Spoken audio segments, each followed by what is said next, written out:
this. Okay. All right.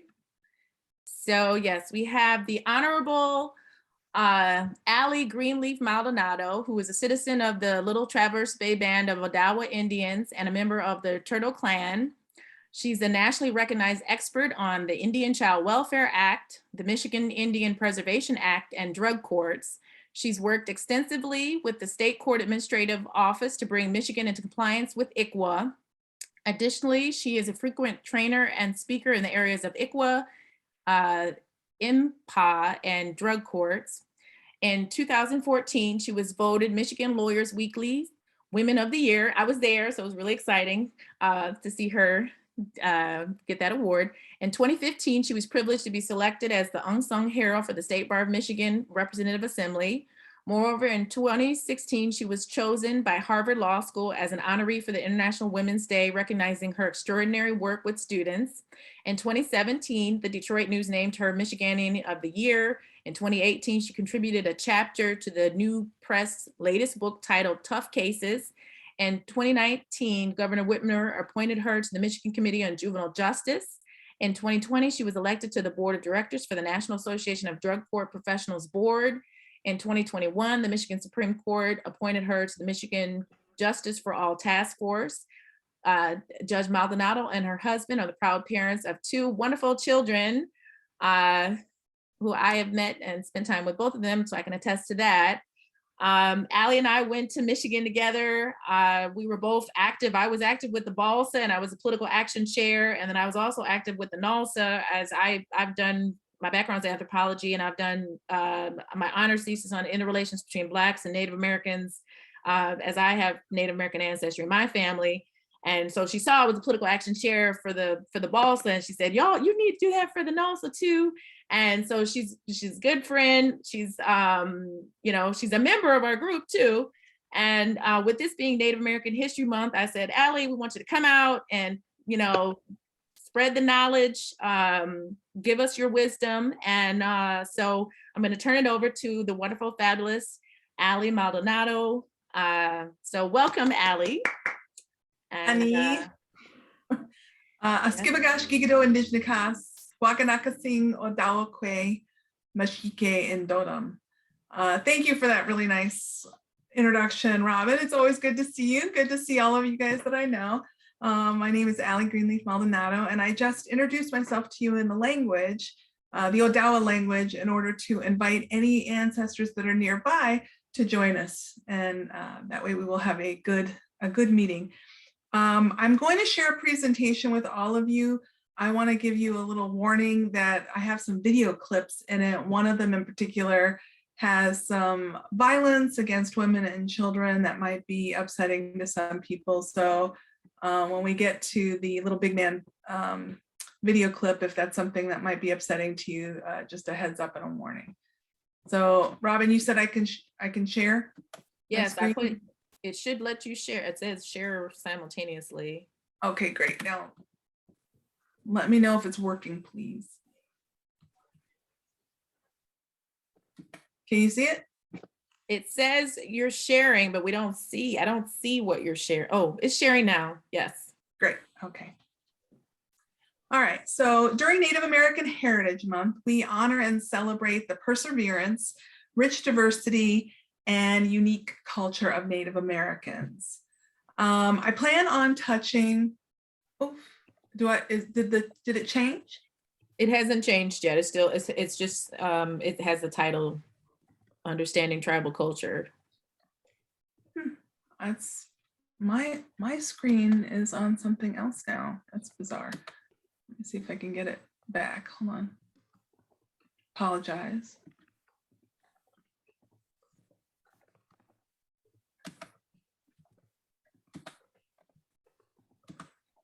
It's showing, it's going into your PowerPoint now. Okay, all right, so you can see Understanding Tribal Culture, yes? But it's not it doesn't have it as a center picture though.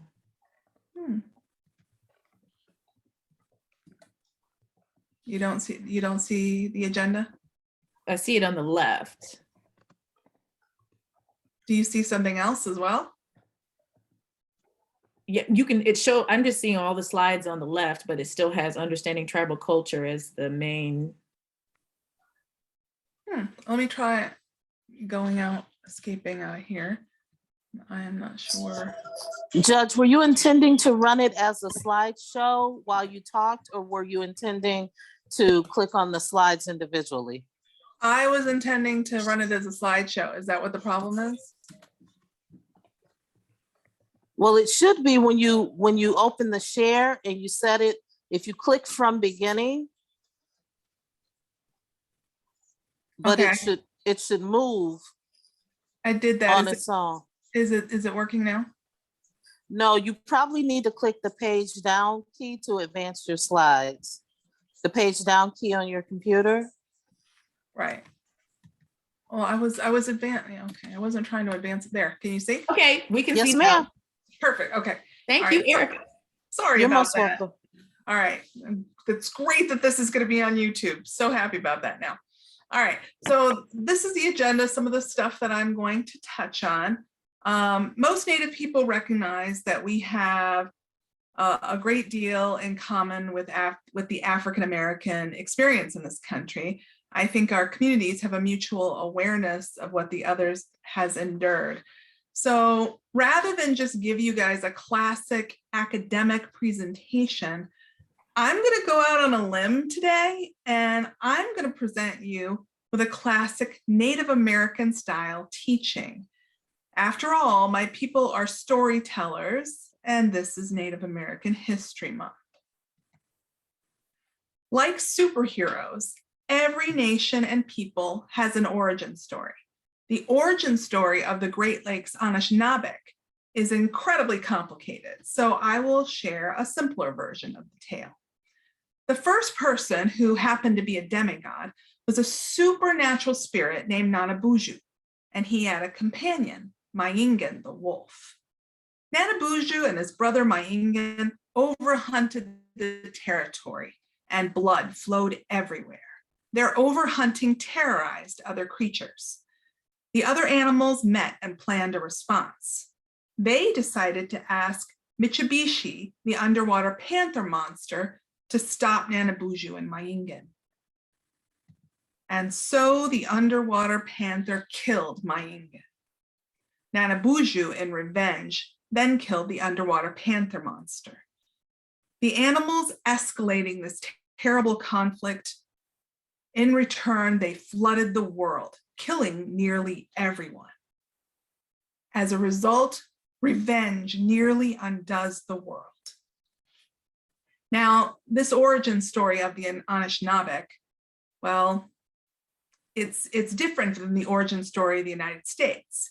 The origin story of the United States is a story of throwing off the oppression of the British and setting a course of personal freedom for the Americans. American school children are taught about the discovery of America by Christopher Columbus, the Declaration of Independence, the Revolutionary War, the Battle of Yorktown that ended the Revolution, and of course, Manifest Destiny. But as any person of color knows, there's a lot left out of the story, most notably the horror of slavery and the genocide of Native Americans. The origin story of the United States that most people learn is as mythological as the origin story of the Anishinaabe people. The real origin story of the US is as violent and bloody as the massacre of 150 unarmed dancers at Wounded Knee, murdered for refusing to give up the ghost dance. Native Americans believe we've been in North America since time immemorial. Before contact, 100% of the people in the land that is now the United States were Native American. And when European settlers arrived in the Americas, historians estimate there were over 50 million Native Americans living here. But by 1900, my ancestors' estimated population was under 300,000. Native Americans were subjected to many different forms of violence, all with the intention of destroying culture and community. In the late 1800s, blankets from smallpox patients were distributed to Native Americans as gifts, but they were really intended to spread disease and kill Native people. Much like alcohol was given to natives as a gift, but it was intended to do harm. There were several wars, and violence against Native Americans was encouraged. For example, European settlers were paid for each Native person that they killed, man, woman, or child. This newspaper ad from 1863 reads, and I quote, "The state reward for dead Indians has been increased to $200 for every redskin sent to purgatory. This sum is more than the dead bodies of all the Indians east of the Red River are worth." In the 19th century, 4,000 Cherokee people died on the Trail of Tears, a forced march from the southern US to Oklahoma. So, how do you get civilized Christian people to commit genocide by killing civilian men, women, and children? Well, you have to dehumanize the people you want dead. Churches preached we were demons and animals to justify ignoring God's commandment that thou shalt not kill. Even the founding fathers viewed Native Americans as less than human.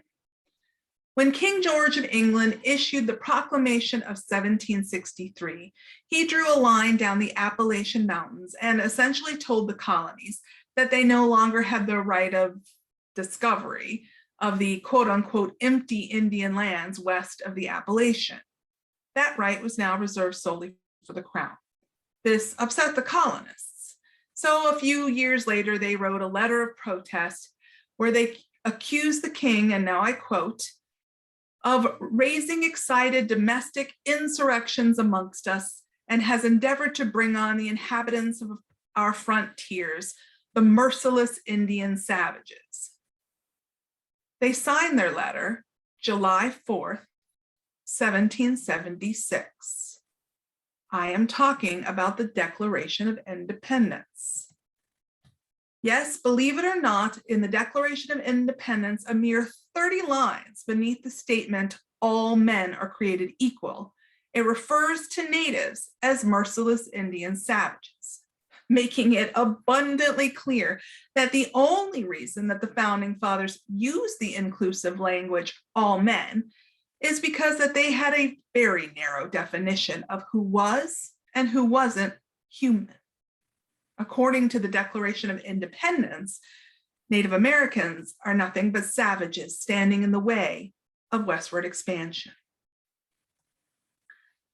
Hollywood vividly captured the dehumanization of Native Americans by the settlers in Dustin Hoffman's film, Little Big Man. 121-year-old Jack Crabb recounts his life from being captured by the Cheyenne at the age of 10 to being raised by them, to living with white folks again, and ultimately to being present at Custer's last stand at Little Bighorn, with many adventures and life stages and tragedies in between. The clip I'm going to show you is about the Washita massacre, which occurred on November 7th in 1868, when Custer's 7th U.S. Cavalry attacked Black Cattle's Southern Cheyenne camp on the Washita River. Can you hear, Robyn? I can hear some of it. You may need to turn it up a little bit. What's wrong with the ponies? Yeah. Hear that, my son?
but I won't run. It's my day to die. I want to do it here within the circle. Father, the river is part of the great circle of the waters of the earth. That's true. The soldiers would kill us before we could get to the river. Grandmother, you didn't see any soldiers in your dream. And that means that they can't see you now. You think so? Yes, yes.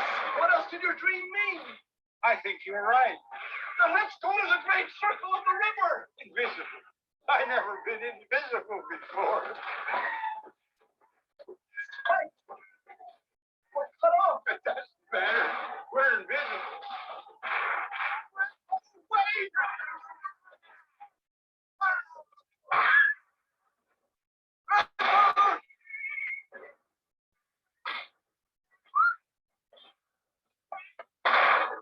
I know it sounds ridiculous, but them soldiers never lifted a hand to stop us.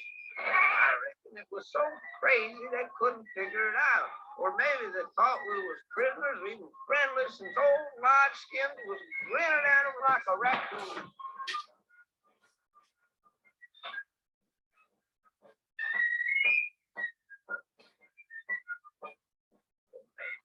We was invisible.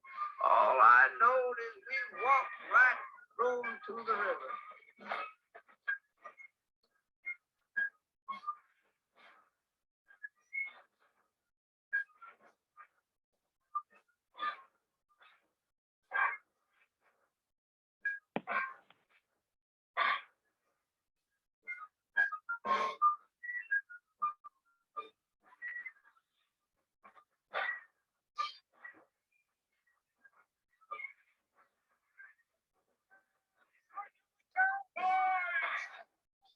That was extremely enjoyable. I like it.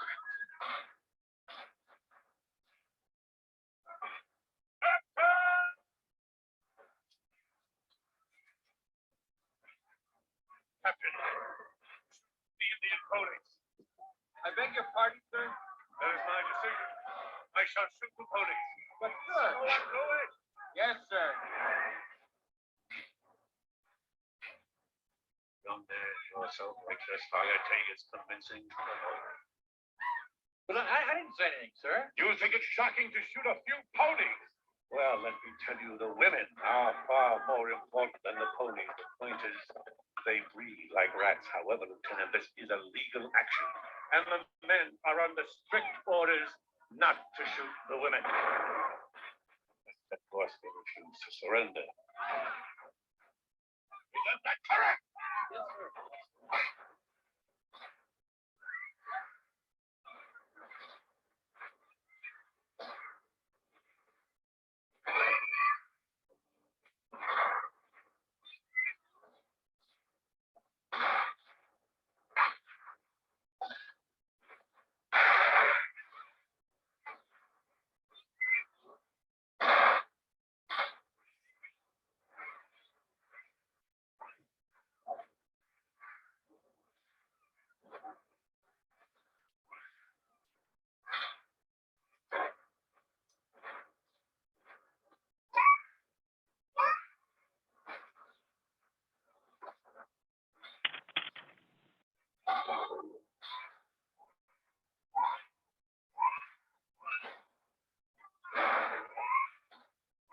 Sunshine!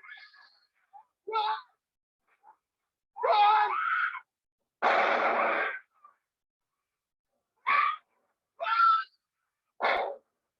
No!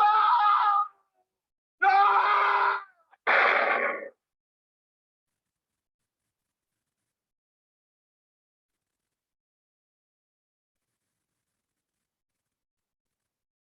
After the soldiers leave, Dustin Hoffman and his grandfather go to assess what's happened at the camp.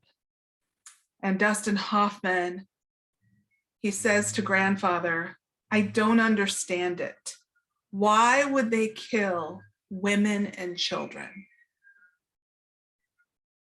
Grandfather looks back at him and he says, "Because they are strange.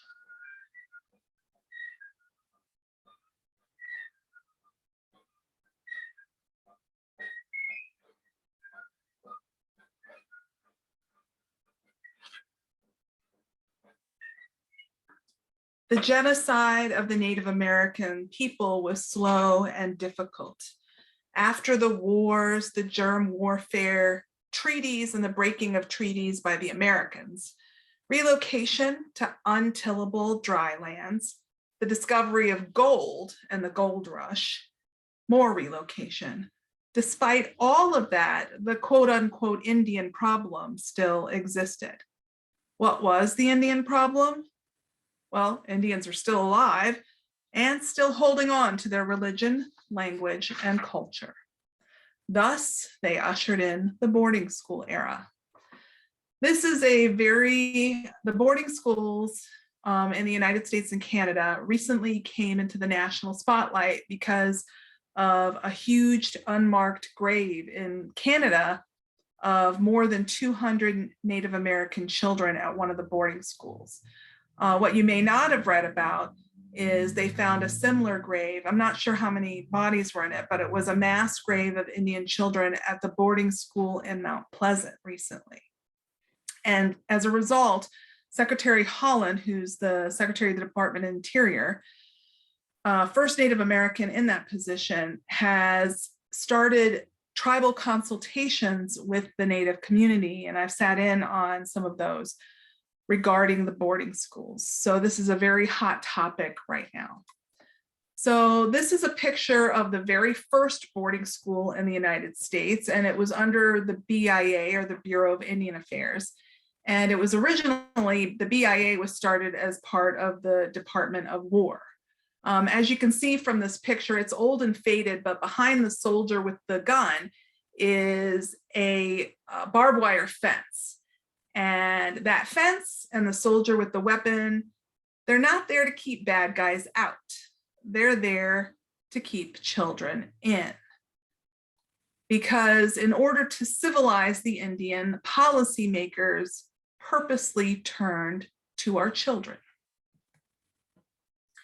Removing Indian children from their families was an official government policy. Dr. Robert Bergman from Indian Health Services talked about the policy in testimony before Congress, and I quote, "Separating Indian children from their parents and tribes has been one of the major aims from government Indian services for generations. The assumption is that children, and particularly those in any kind of difficulty, would be better off being raised by someone other than their own parents. The purpose of the first boarding school on the Navajo reservation, as stated in its charter in the 1890s, was to remove the Navajo child from the influence of his savage parents." The Carlisle Indian Industrial School was founded by Richard Henry Pratt in 1879, and it was the first Indian boarding school established. As you can tell from the photograph, Indian boarding schools were based on a military model. In most cases, these schools were not voluntary. You can see those child-sized handcuffs at the museum in Haskell. Pratt's motto, "Kill the Indian and save the man," was how the school was really run. This Navajo boy in this picture was depicted at the Carlisle Indian School in 1882, and then again 3 years later. Carlisle, as well as other non-reservation boarding schools, instituted their assault on cultural identity by first doing away with all outward signs of tribal life that the children brought with them. Boys had their long hair cut, as you can see in the picture. Students were not allowed to speak their native languages or practice their religion. A lot of people in my community talk about being beaten for doing those things if they did them. They all received new white names. Girls learned to cook, clean, and sew, and boys were taught skills such as blacksmithing, shoemaking, or performing manual labor such as farming, because these were the only positions that Indian people were supposed to grow up to have. Most kids were outsourced in the summer to local farms and businesses for free under the auspice of job training. Many didn't go home for a long time. Physical abuse, sexual abuse, and child molestation were rampant. 50% of the kids who attended boarding schools died before reaching the age of 18. Disease would run rampant through these schools, and many families, their children would be taken, placed in these schools, and they'd never hear what happened to them. They'd just be tossed into a mass grave like the one they found in Mount Pleasant. So Carlisle and its curriculum became a model for schools sponsored by the Bureau of Indian Affairs. There were more than 350 government-funded, often church-run boarding schools across the United States in the 19th and 20th centuries. By 1900, there were approximately 20,000 Indian children in boarding schools. By 1925, there were approximately 60,000.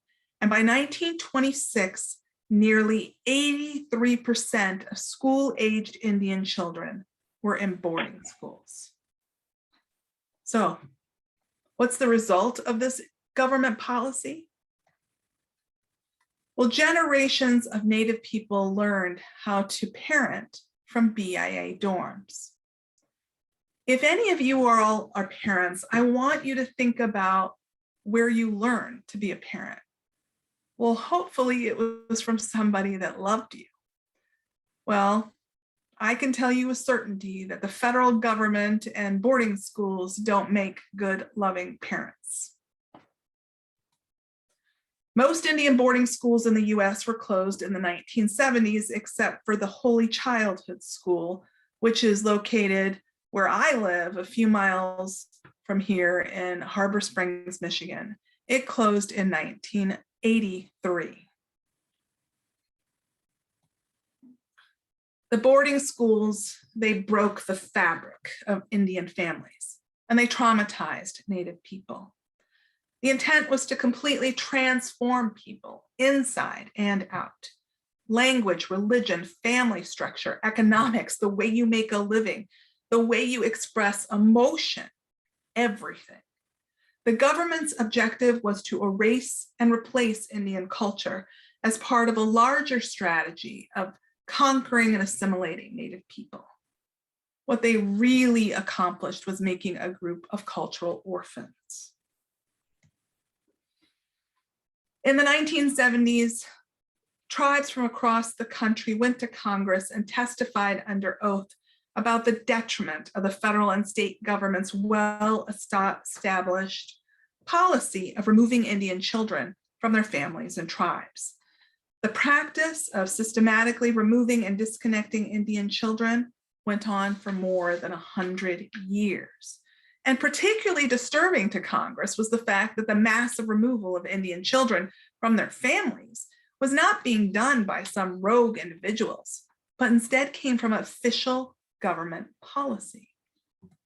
So Congress took responsibility for the state of Indian families, and they passed the Indian Child Welfare Act to help fix what official government policy helped to break.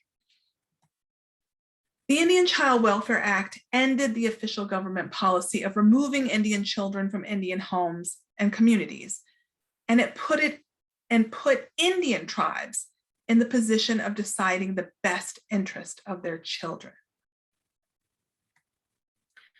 But nearly 100 years of having Indian children stolen from our community has taken a real toll.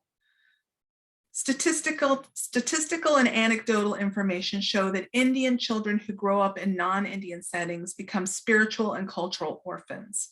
They do not entirely fit into the culture in which they are raised, and they yearn throughout their life for the family and tribal culture denied to them as children. And I can tell you this from experience. My grandmother was removed, my great-grandmother was removed, all my aunts and uncles, and my mother was removed. In fact, I am the first generation since this policy was enacted to not be removed in my family. And the impact it had on my family, my mother will not come to the reservation. She calls herself an apple, saying she's red on the outside, white on the inside.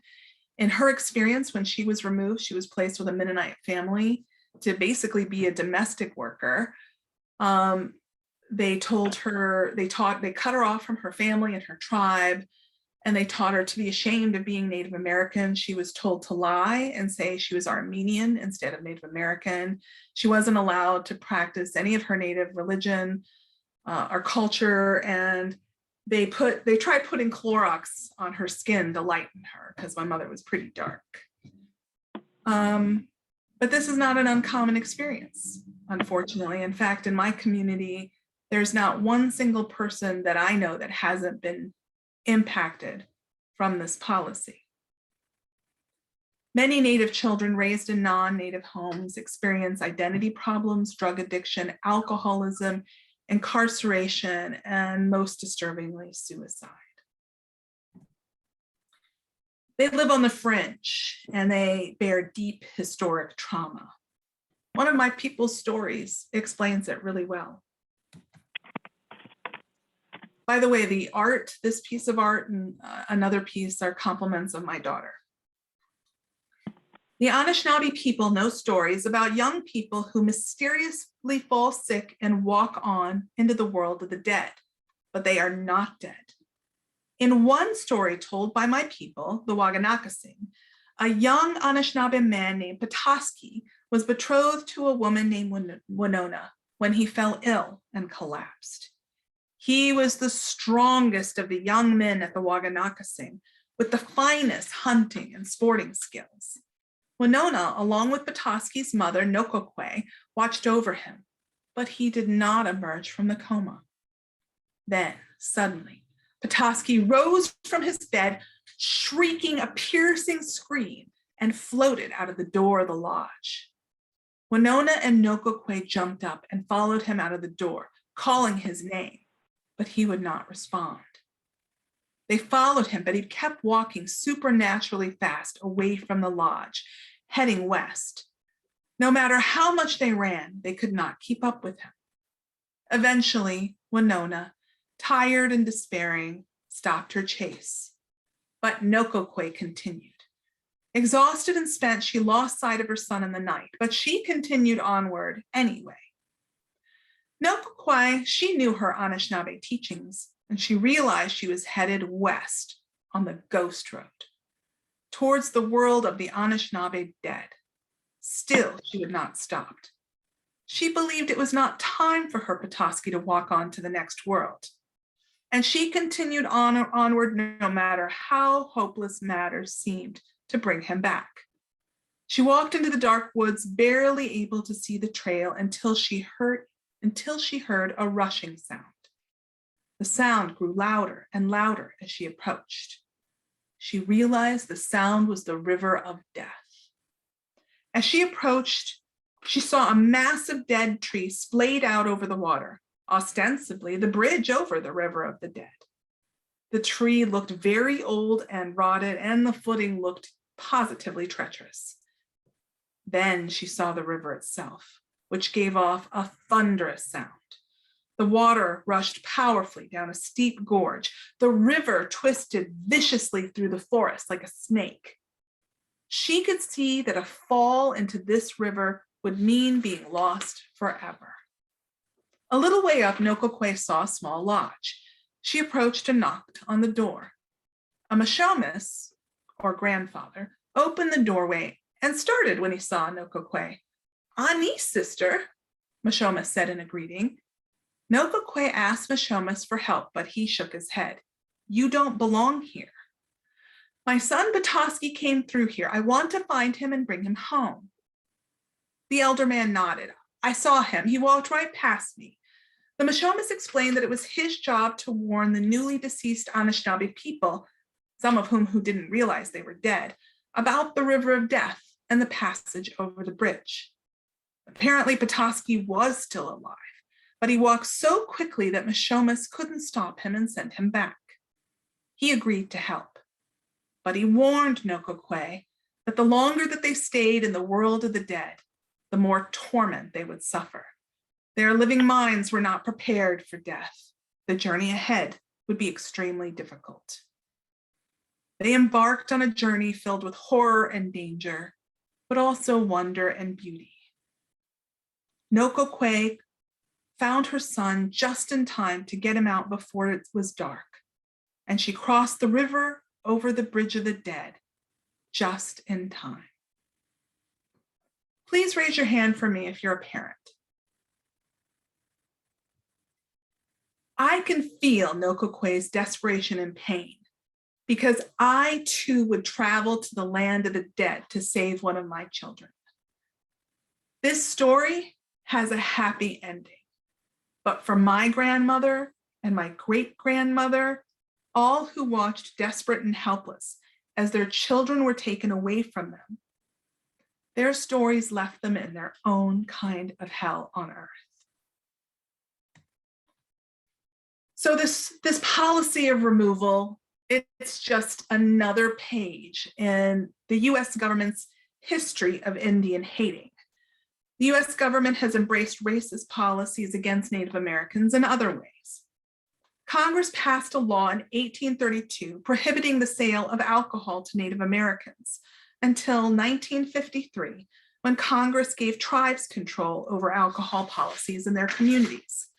The law arose from stereotyped beliefs that Indians were biologically inferior to European Americans and unable to manage alcohol consumption, thus perpetuating the drunken Indian myth that has had a lasting impact on Native American identity. It was not until 1948 that all Native Americans were given the right to vote. 28 years after the 19th Amendment gave women the right to vote. Native women in this country endured forced and undisclosed sterilization sponsored by the US government into the 1970s. I know many women in this community who underwent that. Religious freedom for Native Americans was not protected until the American Indian Religious Freedom Act was passed in 1978. All of this systemic racism and Indian hating has had its consequences. I know you all probably know this, but I'll go over it anyway. Historic trauma is the cumulative emotional and psychological wounding from massive group trauma across generations. In my community, there is not one person that I know that hasn't been personally impacted by the policy of removal and all of these policies. It makes for a very long road for recovery for my community. The result of this is that Native Americans have the highest rates of depression, mental illness, and suicide of any minority per capita. But we also have great joy in our communities and a rich culture. And that beautiful little fancy dancer right there in the center is my daughter. I think she's about 8 right there. I'm going to share with you now a clip from the movie Smoke Signals because it shows how Native people struggle with being Native in a non-Indian dominated world. I really like this clip because it's an unromanticized, demythologized presentation of Native Americans. And it shows how effective US government policies of assimilation were at stripping us of identity and culture. In this clip, it shows 2 young Indian men looking to Hollywood to tell them who they should be. Hey, Victor, what do you remember about your dad? I remember one time we had this fry bread eating contest, and he ate 15 pieces of fry bread. He was cool. You know, Thomas, I don't know what you're talking about half the time. Why is that? I don't know. I mean, you just go on and on talking about nothing. Why can't you have a normal conversation? You're always trying to sound like some damn medicine man or something. I mean, how many times have you seen Dances with Wolves? 100, 200? Oh, jeez. You have seen it that many times, haven't you? Don't you even know how to be a real Indian? I guess not. Oh, shit, no wonder. Jeez. I guess I'll have to teach you then, ain't it? First of all, quit grinning like an idiot. Indians ain't supposed to smile like that. Get stoic. No. like this.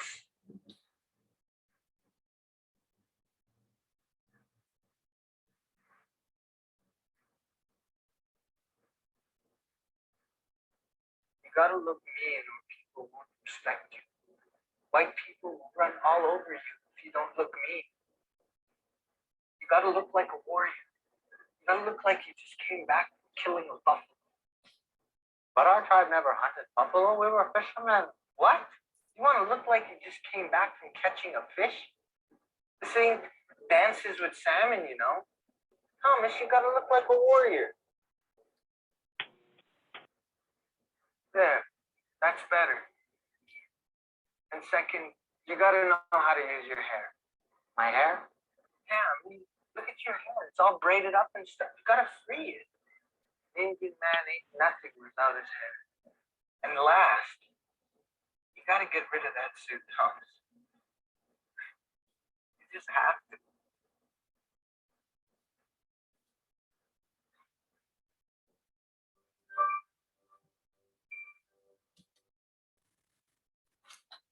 I like that clip. So now I'm going to share some facts about Native people in the US today. There are over 574 federally recognized sovereign nations in the United States today. So what is sovereignty? Well, we have our own governments, and sovereignty means the right to define our present and future as people. In Michigan, let's see here, there we go. In Michigan, there are 12 federally recognized Indian tribes. In fact, we have the largest Native American population east of the Mississippi River. There are about 100,000 people that are Native American in Michigan. Michigan has engaged and diverse urban Native American communities. There are about 50,000 Native Americans living in the Tri-County area of Wayne, Oakland, and Macomb. All 12 tribes in Michigan have their own governments, their own police, and courts. We issue a variety of court orders, and those orders are given full faith and credit in the state of Michigan. Everyone also, when I talk about Native people, they always ask me about mascots. So I just decided to jump into it. What do I feel about mascots? I strongly object to mascots because they dehumanize us. Think back to what they put in that ad when they were offering money to murder Native Americans. They called us Redskins. So it's a tribute back to a time when we were considered by this entire nation less than human. And if you think about who is and isn't a mascot, well, mascots are typically people who are extinct, like Vikings, or animals. We're neither one. And finally, there is data that shows that Native children who are going to schools that have Native American mascots do poorly and are less likely to engage in things that are good for them, like sports, if they have a Native American mascot. So, chi miigwech for all you do. I hope this presentation, you might have known a lot. I'm sure this audience probably knows more about Native American history in the United States than many of the audiences I speak with, but hopefully you learned something new here today. Robyn, do we have any time for questions? Yes, does anybody, first, Allie, I want to thank you for this awesome presentation. I know I saw you doing it was an ICWA presentation not too long ago. And let me see, I'm trying to go back to the gallery with everybody. Yeah, I definitely, that's why I said, I was like, Allie, you got to come in and talk to the group, and especially with it being Native American History Month. And I saw my mom was on there. It looked like she had joined us. I don't know if she's still with us, but shout out to my mom, because my mom, Nurse Pam, she very much growing up, like I grew up in a predominantly white environment. And so she made sure that I knew about my Black culture. And then as we, and our Native culture, things like that. I think it's very important. It's, especially when they have this climate where they're trying to talk about CRT, critical race theory. And I'm like, critical race theory, y'all need to be talking about Afrocentricity. culture, Native American culture, Asian culture, I mean, Hispanic culture. We need culture, because if it's like we didn't have culture, a lot of people, I mean, even white people need culture because they're struggling. They got, you look at Kyle Rittenhouse going out crazy stuff, crazy behavior out there. I definitely appreciate this presentation, and I love the movie Smoke Signals. I'm gonna go back and watch that again. Little Big Man, I haven't seen that in a while either. Does anybody have any questions for Allie, for Judge Maldonado? I see 3 hands up.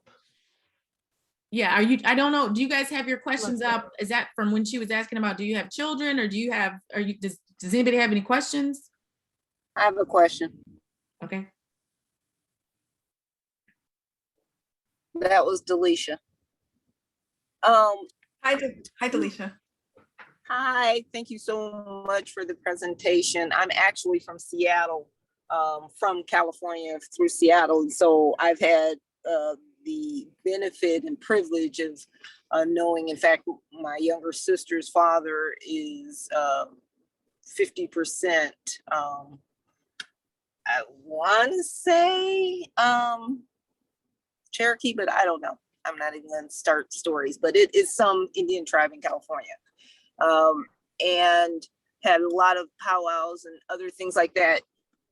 Did you, with the basically just stripping of the culture, how did it start to get reintegrated? Understanding and feeling and experiencing Native American cultures, how and when? So how did we preserve our culture throughout all the government assault? So I can tell you what they did up here. I'm not sure what all the different tribes did, but they were very clever up here. We had contact, I think, a little earlier than other tribes with the Catholic Church and the clergy who came up here. And we were very quick to adopt the settlers' way of dress and their religion. But what we did is we took our Native American cultures and tradition and we hid them within Catholicism, within the Catholic Church and ceremonies. And so we took our traditional celebrations and, adopted Christian names for them, because as some of my elders have said to me, it was the only way Native people could gather together without arousing suspicion was under the guise of religion, under the Catholic Church. And so that was one of the things that we did. As far as the language goes, that is something we are struggling to save. I remember my uncle, he was my great uncle Leo Mashike. Mashike is Odawa for turtle. So Leo the turtle. He went to the boarding school in Mount Pleasant. In fact, he and my grandmother and all my uncles, they were placed in the boarding school in Harbor Springs, the Holy Childhood. But my grandmother was a little spunky, so she kept running away with my Uncle Dale, and she walked all the way from Harbor Springs to Goodhart to try and get away. But the third time she did it, they retaliated by scooping all the kids up and taking them down to Mount Pleasant, where they couldn't walk. And my Uncle Leo, he spent 11 years in that boarding school without ever going home. And he still remembered the language though, like even as an elder. And I was in a language class up here. And I was so proud because I thought I had learned quite a bit of the language, and I wanted to show him what I knew.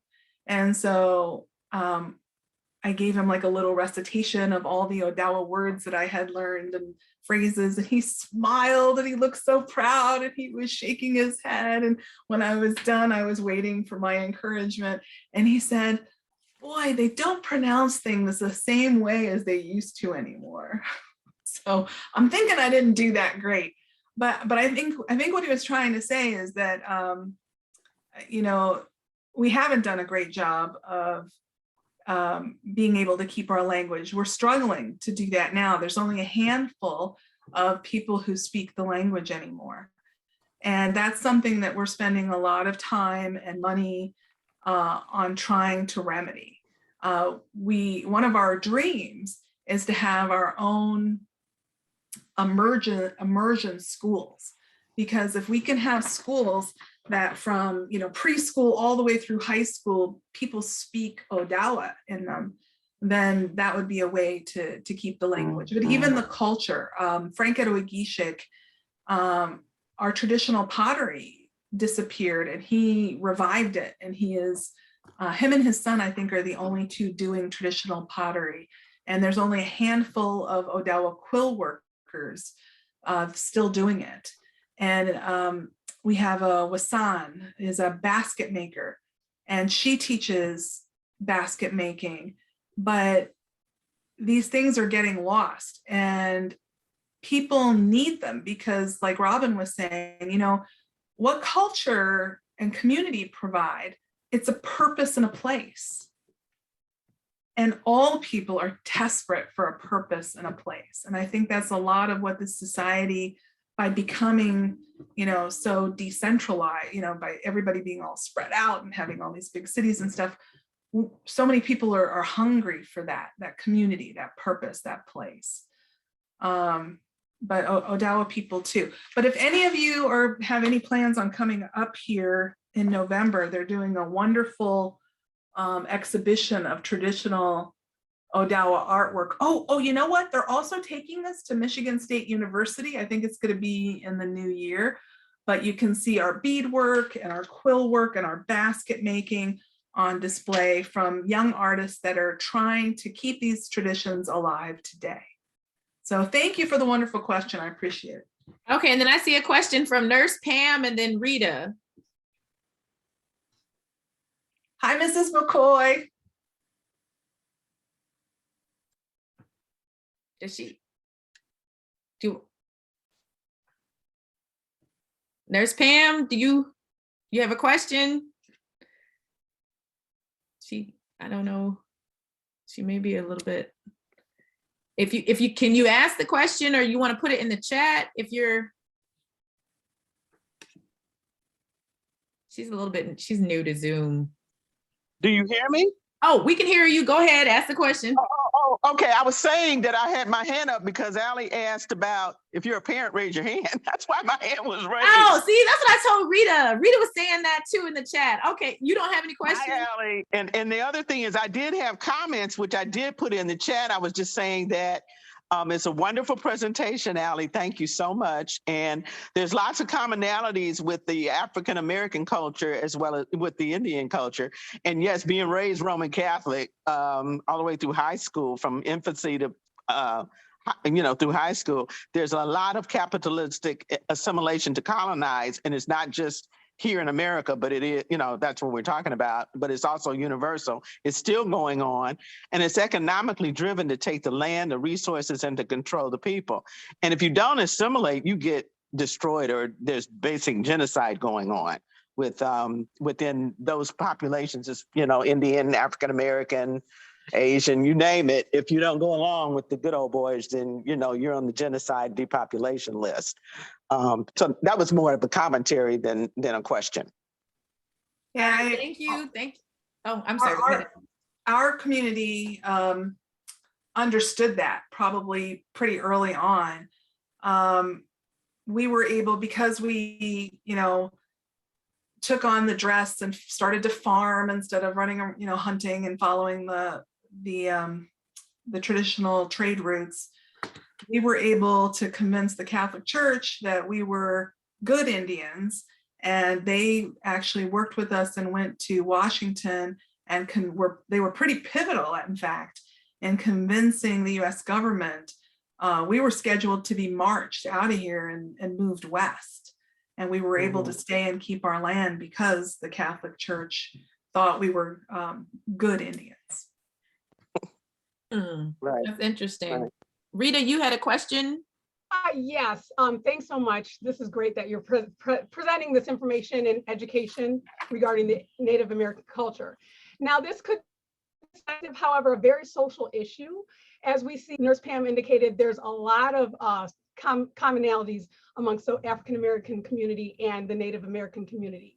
And in terms of commonalities, the African American community, as you know, we have gone through a lot through these years in terms of very similar traumatic actions towards the African-American community. As you see, the Native American community has been able to receive what you would consider or term as reparations in terms of educational benefits, plus others that have been able to really acknowledge some of your tribes as sovereign communities or sovereign societies. But as you see, African Americans have not been able to move in that direction to receive reparations.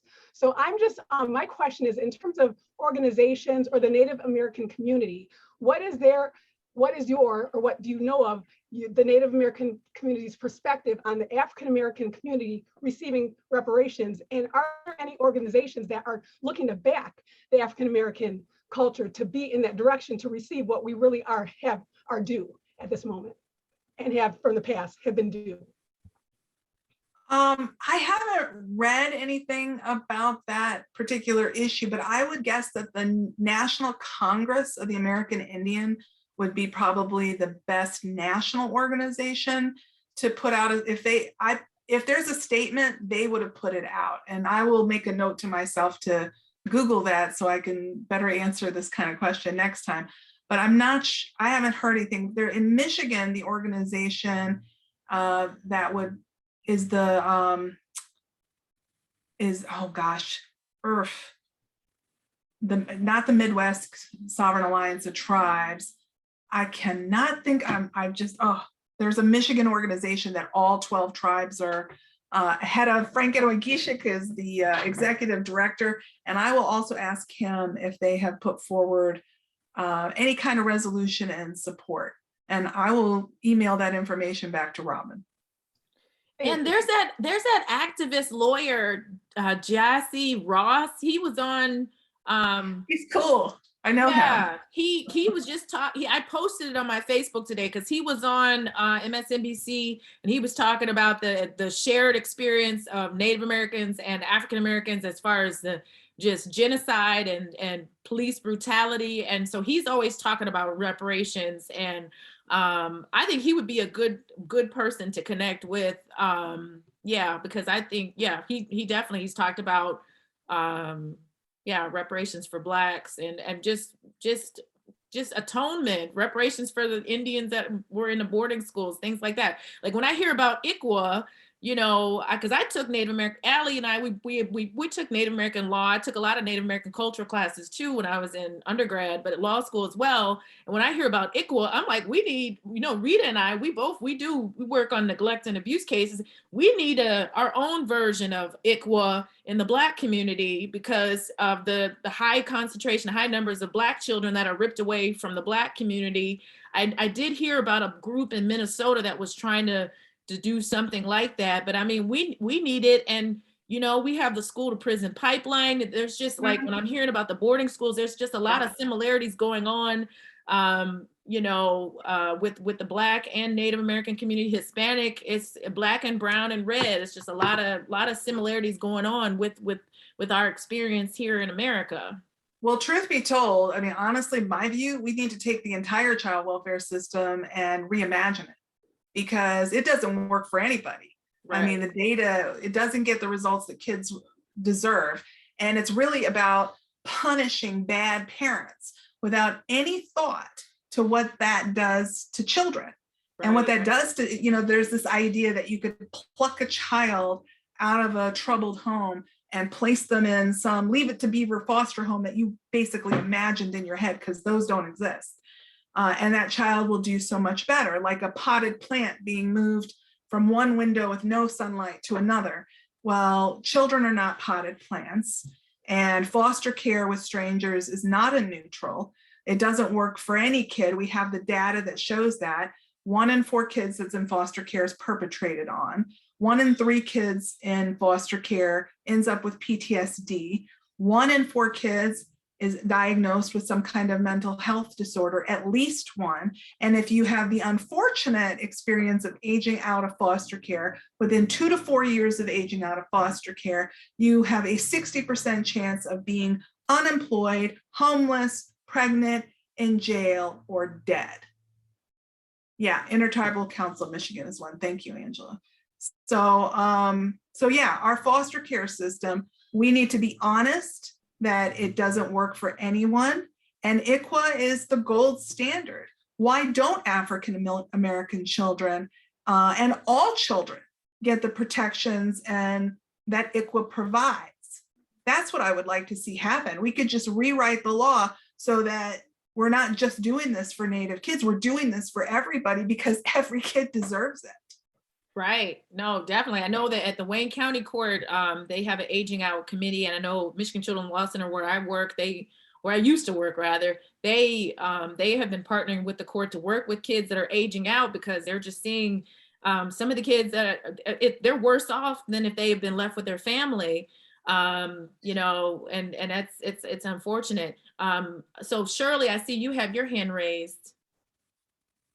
I have it raised. Hello, Judge Maldonado. It's good to see you again. I had the good fortune of working with her on a probate matter involving a Native American who had died. And the issue was whether there was a claim, a potential claim against the estate, because the tribal leaders had paid the funeral expenses. And I didn't know if they had to be notified once we located assets. And so she helped walk me through that. So I was very pleased to actually use some of that extraordinary knowledge that she has. And there was no one else anywhere in our locale who could have answered that question. So thank you. That estate is now successfully closed. But I'd also like to mention two other things. One is, when I was in Australia and met some of the original people, the Aboriginals, and collected some of that art, the same experiences that you described of the children being taken and placed in boarding schools occurred there as well. And so we see that across the world. When the conquerors came and claimed land, took land, and stripped people of their heritage, and but they didn't take it all. They thought they were taking it all, even when they separated the families. And somehow we've figured out how to reconnect as best we can our history and our maintain some of our traditions. But I wanted to also share with you that I have another experience with Dr. Phil Deloria, who was at University of Michigan. Now he's at Harvard. So I'm working with him on an extraordinary collection he has of a great aunt who did some extraordinary pieces that will be shown at the Met and other fine arts institutions. So there is an effort underway to showcase all of the talent of Native Americans, and a lot of it's been preserved, but people did not know of its value, that it's extraordinary value. And this artist in the early 1930s did all of these wonderful pieces that just moved from family unit to family. And it's about 130 huge pieces that are going to be showcased of the talent of and untrained professionally in the arts. So I will make sure that I keep you aware of when those exhibits are going to be displayed. And the artist is Mary Sully. Dr. Deloria has written several books, but the most current one is The Life and the Art of Mary Sully, who did this just in her small home in the late 1920s, 1930s, and her work, her massive work, has been preserved. So I'll be happy to share that with you and your family, and all of us. Yeah, let all of us know. All of us. Yeah, because I am a museum junkie. Wherever I go, I'm always looking for Native American culture, Black culture. I just came back from Montgomery, Alabama, where they have the Legacy Museum and they have the lynching memorial. And then my mom connected me with I found an ancestor who was lynched on November 16th, 1919. I found the marker for him and James Anderson. And so that was very powerful because I had no idea in going there that was going to happen. I wanted to go to the museum. And so it's definitely important that we preserve our culture, that we have this, it makes us stronger. It helps us to survive, because we're still in an environment that is not, it's not very friendly to people of color, you know, and we have to do all that we can, especially for our children, to lift them up and build them up so that they can be strong when they go out there in the world. And so Allie, again, thank you. I know we're coming up on time, so thank you for this wonderful presentation. Thank you. And I just want to say one last thing, Robyn. I mean, okay. the reason I take time to go and talk about the boarding school era and the policy of removal, you know, I started doing this probably about 10 years ago. It was because I thought to myself at the time, you know, we had better not forget what was done or we would be doomed to repeat it. I could not imagine when I started talking about this that it would happen again in my lifetime with the children at the border.